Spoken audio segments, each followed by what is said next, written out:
नमस्कार मित्रों, आज सिद्धू ने सट में हमारे साथ चंडीगढ़ से वरिष्ठ संपादक अजय शुक्ला जी जुड़े हैं। अजय जी, आपका स्वागत है। और आज बात करेंगे यूनाइटेड नेशंस की। यूनाइटेड नेशंस में ट्रंप साहब छा गए। 15 मिनट 17 मिनट का वक्त था, मगर 1 घंटे तक बोले और मेरे ख्याल से यूनाइटेड नेशंस और सभी देशों को वो ज्ञान देते रहे।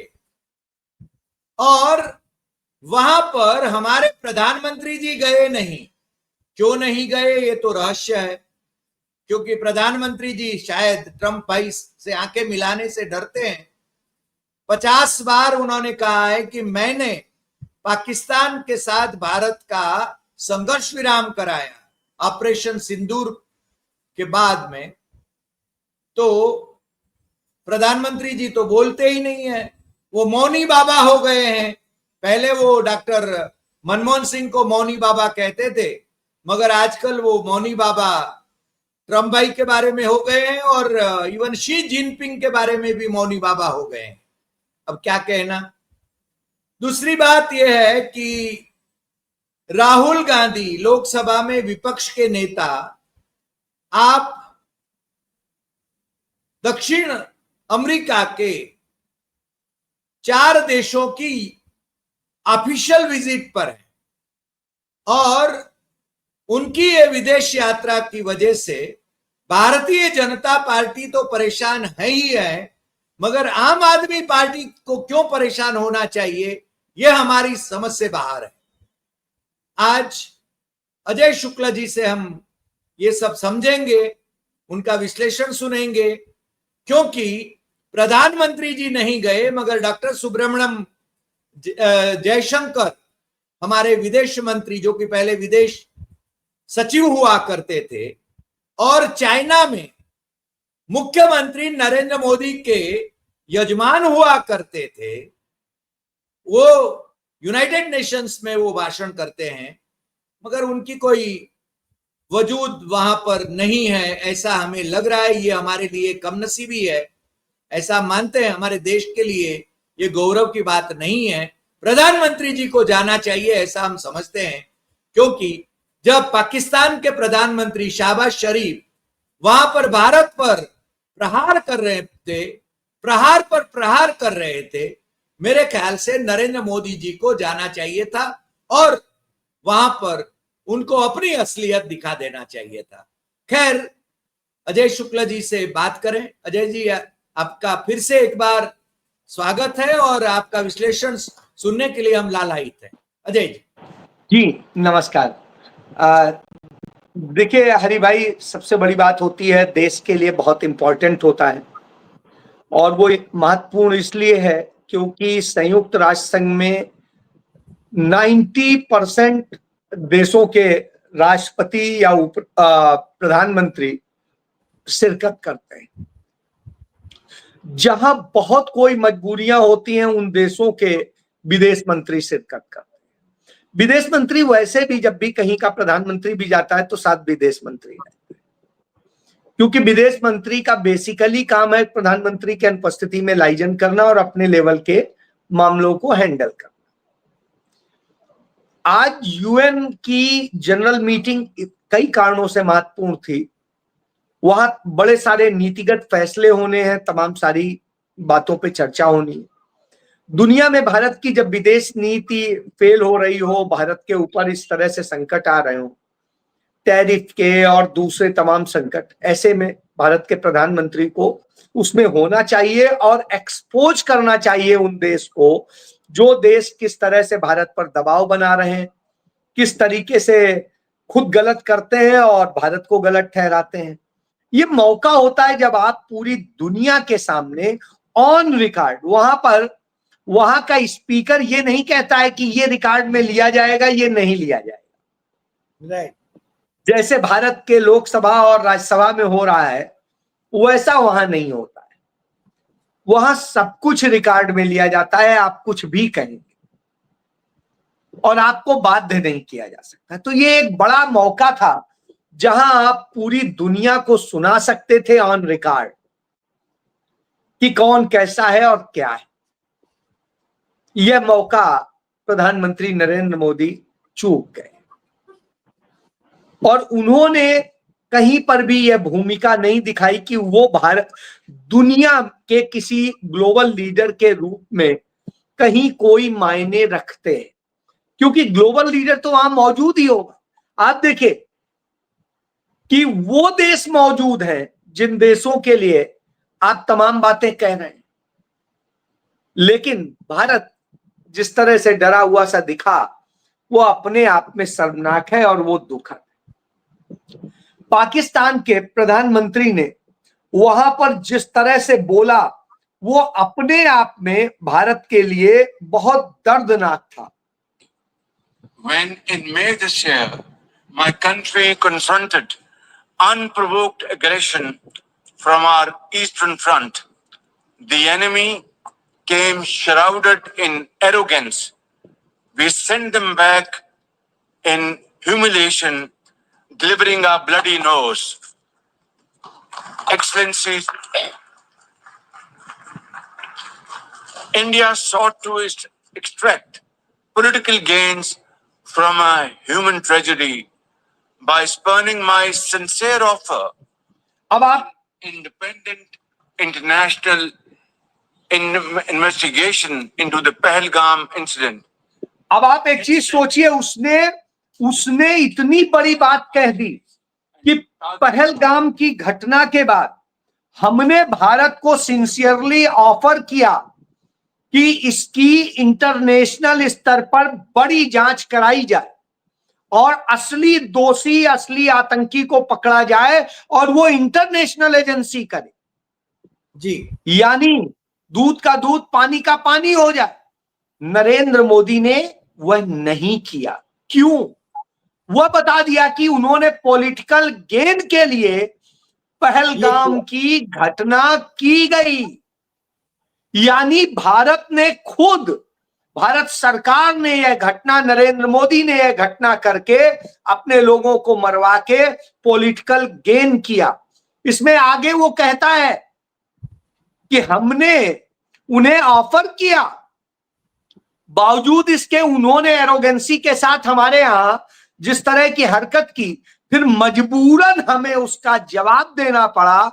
और जब हमने जवाब दिया तो हमने भारत के 7 विमान कुल मार गिराए और भारत को खदेड़ दिया। और शब्द उसने बोला है कि वी वोन, हम जीत गए।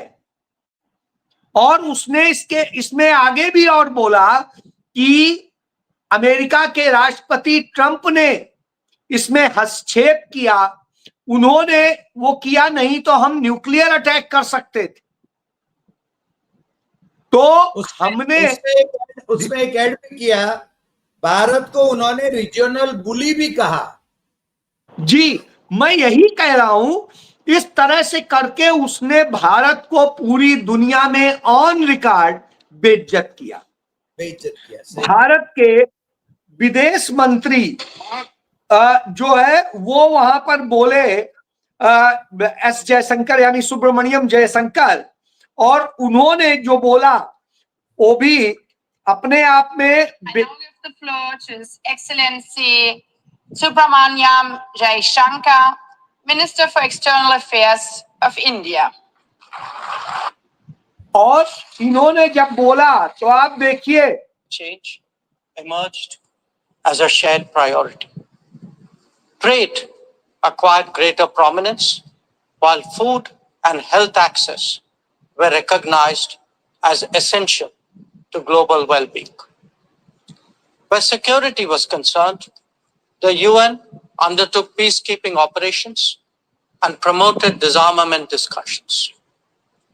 पूरी चर्चा में उन्होंने न पाकिस्तान का कहीं नाम लिया, पाकिस्तान के प्राइम मिनिस्टर ने नाम लेके भारत को कहा, उन्होंने नाम लेने तक की हिम्मत नहीं दिखाई। ट्रेड पे बात कर रहे हैं और चीजों, मतलब धंधा और ये दुनियादारी की बात हो रही है, कहीं भी भारत को, भारत के सम्मान को, भारत की संप्रभुता को, भारत के लिए कहीं बात नहीं। अमेरिका का नाम इतना नहीं लिया। मैं यही तो कह रहा हूं, ना अमेरिका का नाम लिया, ना पाकिस्तान का नाम लिया, ना चीन का नाम लिया, ना किसी का। और पाकिस्तान ने अपने भाषण में चीन का, तुर्की का, यूएन का, सबका धन्यवाद किया कि सब ने उसका साथ दिया। यानी नरेंद्र मोदी ने उसने ये प्रूव कर दिया यूनाइटेड नेशन में कि नरेंद्र मोदी ने खुद पहलगाम में आतंकी घटना की साजिश रची पॉलिटिकल गेन के लिए। उसने साजिश रच के जिस तरह नरेंद्र मोदी ने किया, हमने उसको उल्टा जवाब दिया और ये किया, सब कुछ उसने बता दिया। भारत की ओर से एक जवाब नहीं दिया गया। भारत की जब जो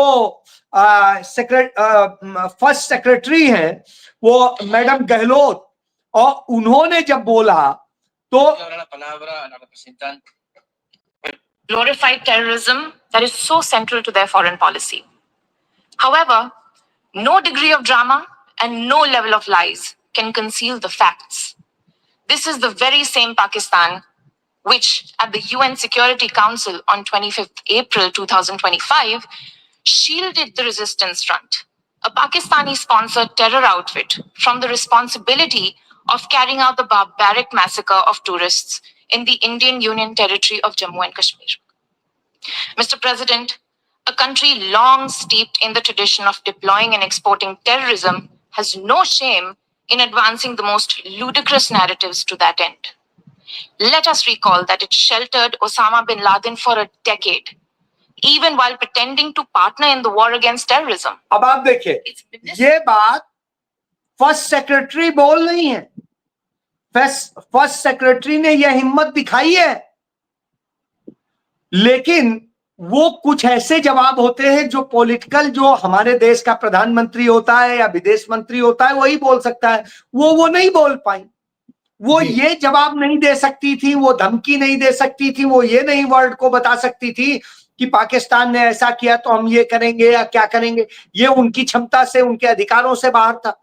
वो बेचारी जितना कह सकती थी उन्होंने कहा, और यदि उन्होंने कहा तो उसका भी देख लीजिए। पाकिस्तान की जो फर्स्ट सेक्रेटरी है उसने भी I give the floor to the representative of Pakistan. Well exposed. It cannot hide anymore its aiding, abetting, and financing of terrorism in Pakistan, its covert terrorist networks across the region. Mr. President, we are compelled to respond to a state that cannot decide whether to masquerade as the world's largest democracy or expose itself as the world's largest factory of disinformation. Year after year, India drags its bundle of recycled falsehoods to this forum, but let me set the record straight. India has become the only country that practices state-sponsored terrorism as policy at home and abroad. Its hypocrisy is well exposed. It cannot hide anymore its aiding, abetting, and financing of terrorism in Pakistan, its covert terrorist networks across the region and the globe, and its reign of terror. अब आप इससे समझ लीजिए, उसने जो हमारी first secretary कही उससे भी आगे बढ़ के कहा, और कहा स्टेट स्पॉन्सर्ड यानी राज्य प्रायोजित आतंकवाद भारत के अंदर और भारत के बाहर सब जगह भारत अपने अड़ोस पड़ोस में कर रहा है। और जिस तरह से भारत झूठ की फैक्ट्री है, भारत को मिस इंफॉर्मेशन की फैक्ट्री बता दिया उसने। भारत को यह भी बता दिया कि भारत एक कायरो की तरह व्यवहार करता है। उन्होंने यह भी कह दिया कि भारत ने किस तरीके से क्या साजिश है। अब आप एक चीज सोचिए, भारत को कायर बोला जा रहा है, भारत को स्टेट स्पॉन्सर्ड आतंकियों का गढ़ बोला जा रहा है, और वह देश बोल रहा है जो वास्तव में है, लेकिन इसका जवाब देने का कोई निर्णायक स्थिति नहीं। क्यों? ये सेक्रेटरी लेवल की बात है। बात वर्ल्ड में सुनी जाती है किस लेवल की? वो सुनी जाती है प्रधानमंत्री और राष्ट्रपति लेवल की, थोड़ी बहुत सुनी जाती है विदेश मंत्री लेवल की, उससे नीचे तो नहीं सुनी जाती। सही बात। यानी आपने कुल मिला के आपने जो बोला उससे बहुत ज्यादा उन्होंने बोल दिया। चाहे हमारे विदेश मंत्री की हिम्मत नहीं पड़ी, हमारी फर्स्ट सेक्रेटरी ने बोला, लेकिन वो भी सीमा तक बोल सकती थी, उसके हाथ बंधे हुए थे, मुंह बंधा सिला हुआ था। उसके बाद उनके प्रधानमंत्री जो बोले वो तो बोले ही बोले, उसके बाद उनकी फर्स्ट सेक्रेटरी ने जो बोला वो और भी विध्वंसक बोला, और उसने कहा एक्सपोज हो गया और सो कॉल्ड भारत को कहा डेमोक्रेसी, लार्जेस्ट डेमोक्रेसी। अब आप इससे समझ लीजिए इससे बड़ी बेइज्जती और क्या हो। और यह बेइज्जती कौन करा रहा है? भारत का मौजूदा प्रधानमंत्री नरेंद्र मोदी। मैं बगैर फैक्ट के कभी बात नहीं करता हूं, आप जानते हैं। मैंने इसीलिए चारों के सुनाए, वो ये नहीं कह रहा हूं। अब मेरा यही कहना है कि जिस तरह के हालात बन रहे हैं, जो स्थितियां बन रही हैं, उन स्थितियों में हमें सोचना चाहिए कि भारत के प्रधानमंत्री को क्या करना। ना हम इससे ट्रेड बना पा रहे हैं, ना हम इससे अपने संप्रभुता को बचा पा रहे हैं, ना हम इससे अपना सम्मान बचा पा रहे हैं, ना हम अपने देश के नागरिकों का सम्मान बचा पा रहे हैं, और कुछ नहीं। अमेरिका ने हमारे अब तक 24,000 करीब 25,000 कह सकते हैं, 25,000 लोगों को अपने देश से निकाल बाहर भारत फेंक दिया। 25,000 लोग, कम नहीं होते 25,000 लोग। वो लोग लाखों रुपया खर्च करके गए होंगे, और जिस तरह से उनको फेंका गया, बेइज्जत किया गया। अभी कल परसों की बात है, एक बुजुर्ग महिला थी पंजाब की, वो वहां थी, उसको हथकड़ी बेड़ी डाल के लाया गया। मतलब उसने ना बच्चों को वो किया है, ना युवाओं को किया है, ना महिलाओं को किया है, और ना बुजुर्गों को किया है। जब इतनी बेइज्जती हो रही है, हमारा प्रधानमंत्री एक बार बोला हो, एक बार मुझे दिखा दीजिए कोई ट्वीट हो, कोई बोला हो, कुछ हो। जब संयुक्त राष्ट्र संघ में झूठ बोलना, चलिए प्रधानमंत्री नहीं गया था, तो ऐसी स्थिति में जब पाकिस्तान का प्रधानमंत्री झूठ बोल रहा था, गलत बोल रहा था, तो ट्वीट करके ही उसको एक्सपोज करना चाहिए था। क्या नरेंद्र मोदी का एक ट्वीट आप दिखा सकते हैं? नहीं दिखा सकते, एक शब्द नहीं। हर जगह भारत को जिस तरह से लाके खड़ा कर दिया है, जगह जगह ऐसा प्रधानमंत्री होता है जो देश की इज्जत बढ़ाता है। यहां प्रधानमंत्री है जो देश को जूते खिलवा रहा है। अब आप सोचिए, हमारे लिए हमारा देश हमारी मां है, हमारे लिए सब कुछ है। हम उस देश को प्यार करते हैं, हम भारत माता कहते हैं, उसकी जय बोलते हैं, हम वंदे मातरम कहते हैं, हम उसकी जय बोलते हैं। और तुम उस वंदे मातरम को, उस भारत माता को अपमानित करा रहे हो, उसको इस तरह से गालियां दिलवा रहे हो दूसरे लोगों से। अपनी मां को गालियां दिलवाते हो अपनी वोट बैंक के लिए, और फिर ये करते हो। तो यह साजिश रच रहे हो, तो देश के लिए चिंताजनक हो जाता है। जी। और इसमें एक और बात अभी आई है सामने कि हमारे विदेश मंत्री ने वहां पर एक बैठक ली और ट्रंप को उकसाने की कोशिश करी। यानी जिस प्रकार से उन्होंने जैसे हमारे ब्राजील, रशिया, इंडिया, चाइना और साउथ अफ्रीका, ये जो देश हमारे मुख्यतः है, जो हम लोग हैं, तो उसके विदेश मंत्रियों की उन्होंने बैठक ली और कहते हैं कि वो ट्रंप को उकसाने की कोशिश की गई। अब ये तो बचपना है मेरे ख्याल से। आप एक चीज देखिए, आप बहुत शालीनता के साथ लिखते अपने ट्वीट पे, बड़े इज्जत के साथ लिखते, his excellency my dear friend Trump या प्रेसिडेंट ट्रम्प, आप जिस तरह की राजनीति कर रहे हैं, जिस तरह की आपकी डिप्लोमेसी है, वह आपके देश की को भी बर्बाद करेगी और दूसरों के लिए भी संकट पैदा करेगी। यह झूठ आपका हमारे आपके घनिष्ठ रिश्तों को खराब करेगा। यह हमारे आसपास एक खराब माहौल बनाएगा। इसलिए अच्छा हो हम लोग बैठ के तमाम मसले सॉल्व करें और गलत बोलने से बंद करें। सिर्फ इतना तो इज्जत से लिख सकते थे, मगर ये तो यह ब्रिक्स के विदेश मंत्रियों की जिस प्रकार से उन्होंने बैठक ली, और ब्रिक्स के विदेश मंत्रियों, ट्रंप ने तो कहा कि ब्रिक्स इज डेड, और हमारे प्रधानमंत्री कुछ बोल नहीं पाए थे उस वक्त। और इस बार 2026 में हम होस्ट हैं ब्रिक्स के, तो अब क्या? और ऐसे वक्त में राहुल गांधी दक्षिण एशियाई देशों की उसकी विदेश यात्रा पर है।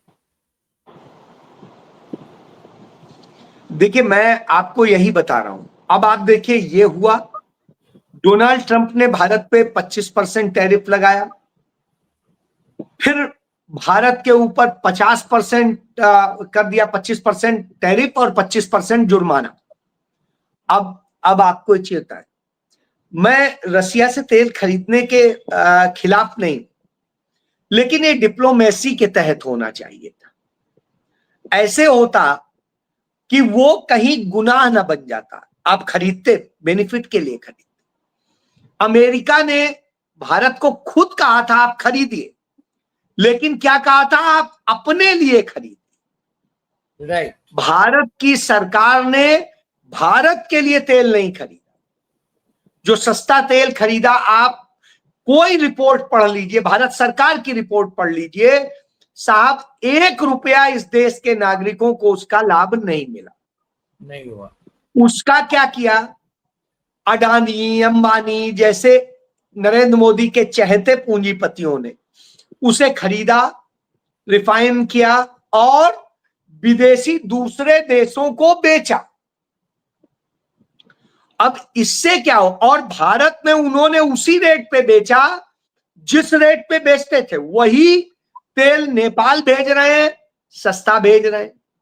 वही दूसरे यूरोपियन कंट्रीज को भेज रहे हैं, सस्ता बेच रहे हैं।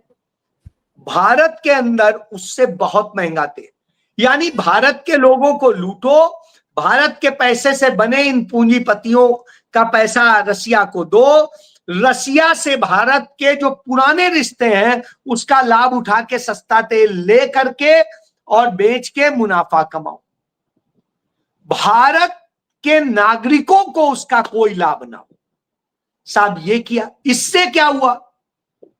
इस कारण से ये टैरिफ लगा जी। यदि तुर्की खरीदता है, तुर्की पे इसलिए नहीं प्रतिबंध लगता है क्योंकि तुर्की सिर्फ अपनी जरूरत का खरीदता है, बाकी का नहीं।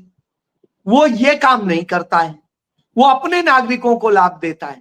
चाइना खरीदता है, चाइना अपने नागरिकों को उसका लाभ देता है, वो किसी को एक्सपोर्ट नहीं करता है। भाई, जब आपके यहां है नहीं और आप एक्सपोर्ट कर रहे हैं तो कहां से कर रहे हैं? तो स्वाभाविक सी बात है, आप ट्रेडर बन रहे हैं, आप उत्पादक नहीं है।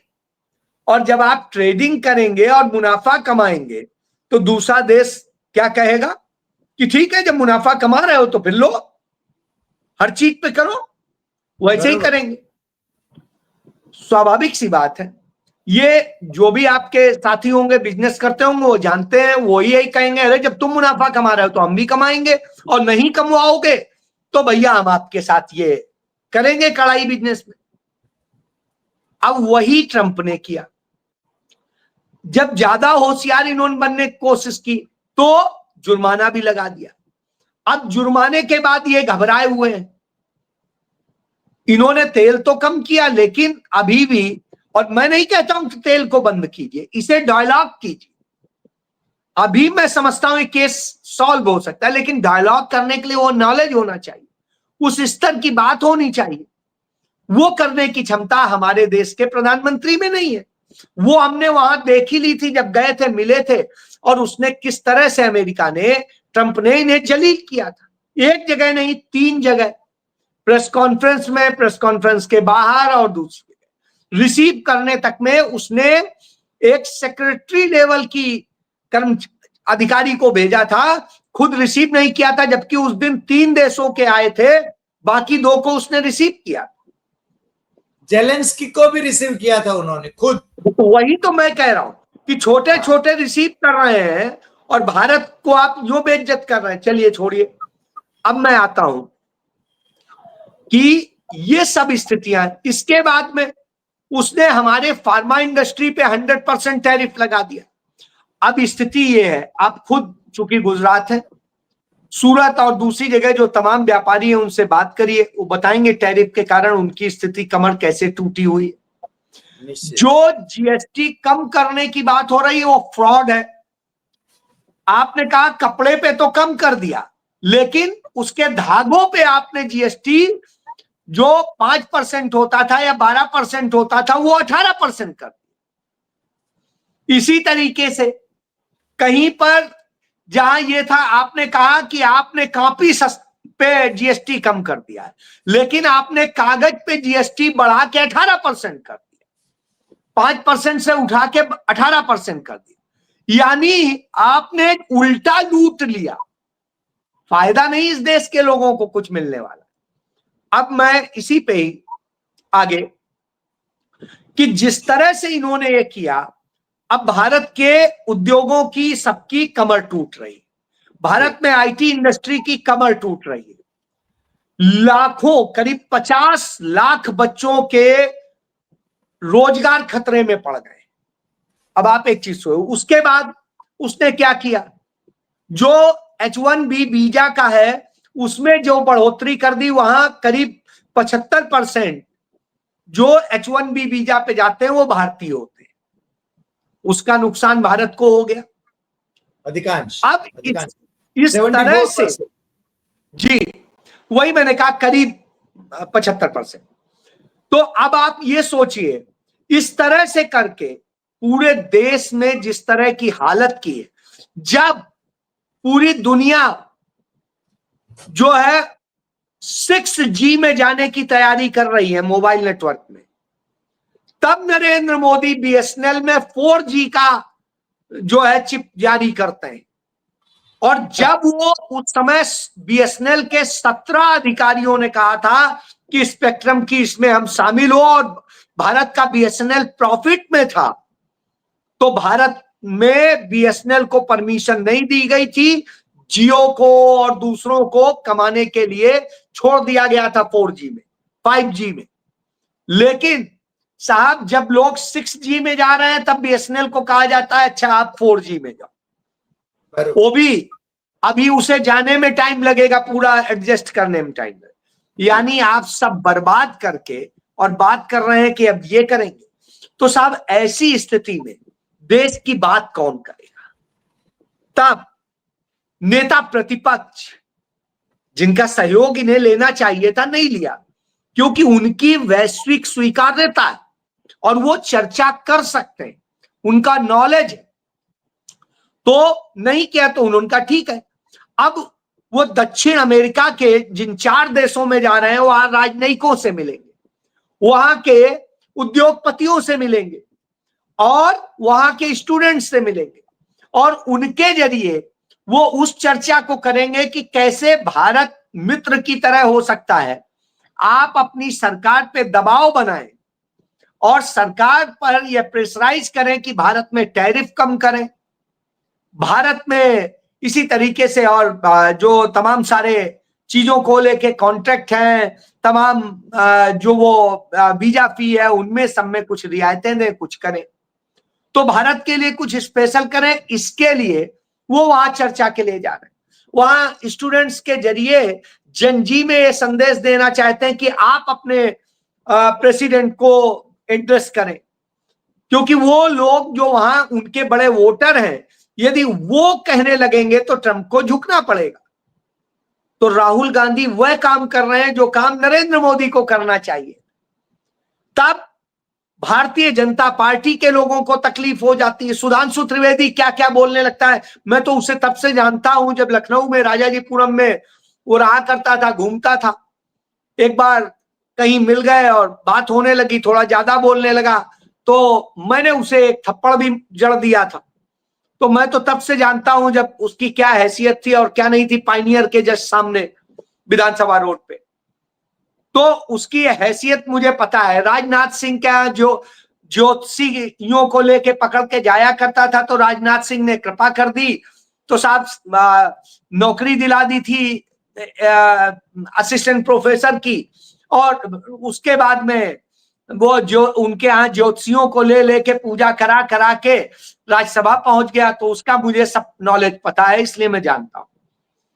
उसके बाद सबसे बड़ा आश्चर्य होता है ये अरविंद केजरीवाल, ये विपक्ष में है कि भाजपा में है कि आरएसएस में है, ये आम आदमी पार्टी क्या है समझ में नहीं आ रहा है। वो कह रही है, लिख रहे हैं अपने उस पे ट्विटर हैंडल पे है कि तथाकथित नेता विपक्ष, तथाकथित ऑफिशियल लीडर। मतलब आप सोचिए, जिस व्यक्ति को संविधान के तहत चुना गया है भारत का और जो उसकी पूरी योग्यता लिखता है, उसके लिए देखिए, ये पढ़िए आप। अब ये आप देख लीजिए, मैं पूरा पढ़ देता हूं। देश के प्रख्यात समाज सेवी वैज्ञानिक सोनम वांगचुक पर देशद्रोह का मुकदमा डालकर मोदी की तानाशाही सरकार ने उन्हें जेल में डाल दिया और देश के तथाकथित नेता विपक्ष राहुल गांधी ने चुप्पी साधी। अरे राहुल गांधी तो परसों से ही रात को यात्रा पे निकल गए थे, वो तो प्लेन में थे। और रही बात, उनके राष्ट्रीय अध्यक्ष मल्लिकार्जुन खड़गे ने कांग्रेस का स्टैंड पेश किया, उन्होंने इसकी बड़ी निंदा की। कांग्रेस के सांसद नासिर हुसैन ने इसकी निंदा की, कांग्रेस के दूसरे और पदाधिकारियों ने की। अब मुझे ये आता है, अध्यक्ष निंदा करे तो फिर औरों को कहने की जरूरत क्या है? मैं वही कह रहा हूं कि राष्ट्रीय अध्यक्ष पार्टी का स्टैंड होता है, उसने अपनी बात कह दी। राहुल जी गए हुए हैं विदेश, प्लेन में है, और आप जिस तरह की बात कर रहे हैं अपने आप में शर्मनाक है। फिर आप देखिए, इसी तरह से जैसे जग जाहिर हो चुका है कि राहुल गांधी केवल कैमरे के लिए चंद मुद्दों पर बीजेपी का विरोध करते हैं, लेकिन जिन मुद्दों पर पूरे देश में खिलाफ लहर चल रही होती है वहां राहुल गांधी गायब हो जाते हैं। जबकि पवन खेड़ा ने 2 दिन पहले ट्वीट करके कहा था कि राहुल गांधी 4 देशों की यात्रा पर ऐसे ऐसे गए हैं और इनसे मिलेंगे। और इसमें कहते हैं कि देखिए, जो बीजेपी कहती है वही ये कह रहे हैं कि ऑपरेशन सिंदूर में हमारे कितने जहाज गिरे, ये पूछने वाले राहुल गांधी सोनम वांगचुक पर अब चुप क्यों है? क्या राहुल गांधी बीजेपी के एजेंट है? मतलब जो खुद एजेंट है, जिसके सारे सबूत मौजूद हैं कि कैसे वो और मतलब केजरीवाल अन्ना बीजेपी दफ्तर में जाते थे तो और किस तरह से मीटिंग करते थे, तो ये मैं वो भी दिखा देता हूं।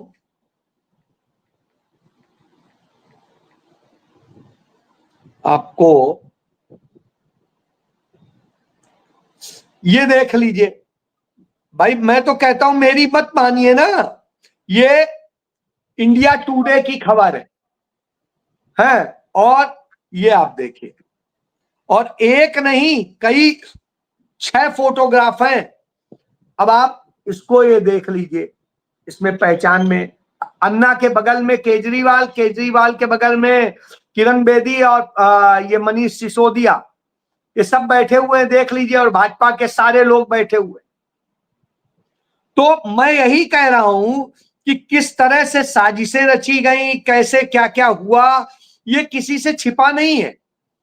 तो यह अपने आप में बताता है कि किस तरह से ये लोग एक होकर के और क्या क्या किया करते थे, कैसे जो क्या नाम है ये इसका क्या कहते हैं, अरे रविशंकर प्रसाद, अन्ना और ये सब लोग कैसे साजिशें रचते थे, ये किसी से छिपा नहीं। और इसमें ये भी शामिल है, जो असम का मुख्यमंत्री है वो भी उसमें था। और ये सारी चीजें ये आप देख लीजिए, ये आप देख जी, ये दिशा दे रही थी।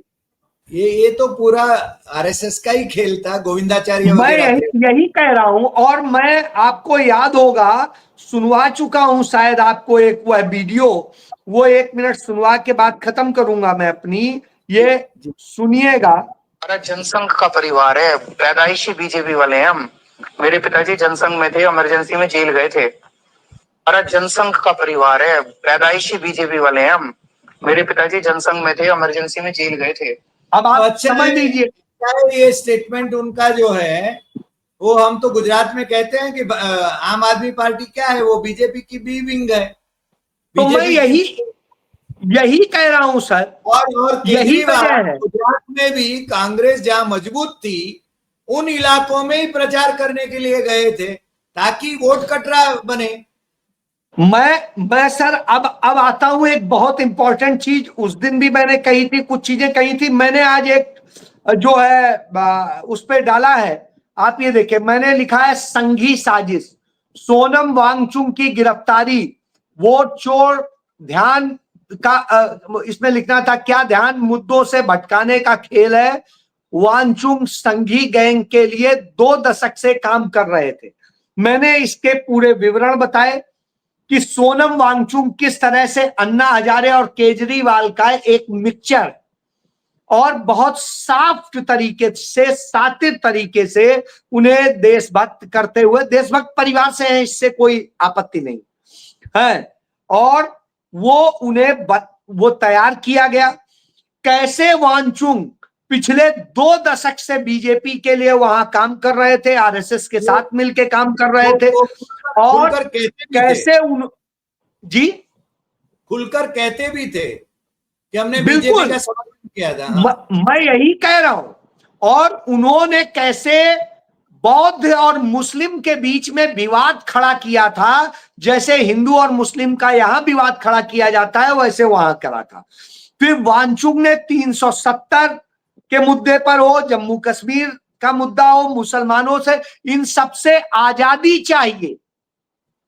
अब आप सोचिए, इनसे आजादी मांग रहा था, और बड़े सॉफ्ट तरीके से बौद्ध और मुसलमानों के बीच में नफरत फैलाई थी। इसके बाद में जश्न मनाया था इन्होंने यूटी बनने पर, और इनको ये उम्मीद थी कि लद्दाख राज्य बन जाएगा, वहां का पहला मुख्यमंत्री मैं बन जाऊंगा, और ये जो तैयारी थी वो पूरी नहीं हुई, इसलिए इनको तकलीफ। सही बात। ये वास्तव में बीजेपी क्रिएटेड है। जैसे बीजेपी अपने ही लोगों को कुछ समय तक ऐसे प्रयोग करती है, फिर कहती है ये डाल दिया, ये कर दिया, साहब ये पूरा खेल ये जी। और राहुल गांधी इन सबको एक्सपोज करते हैं, तो राहुल गांधी दुश्मन हो जाते हैं, अरविंद केजरीवाल और ये सारे लोग, इसलिए राहुल गांधी को टारगेट करते हैं जी। पर मुझे लग रहा है कि आपने जिस प्रकार से आज पूरा विश्लेषण किया, राहुल गांधी घबराते नहीं है, और ये आगे चलकर भी देश के हित में काम करेंगे, ऐसा हमें निश्चित रूप से लगता है। आज इतना ही, फिर मिलेंगे नए एपिसोड में नए विषय के साथ। नमस्कार।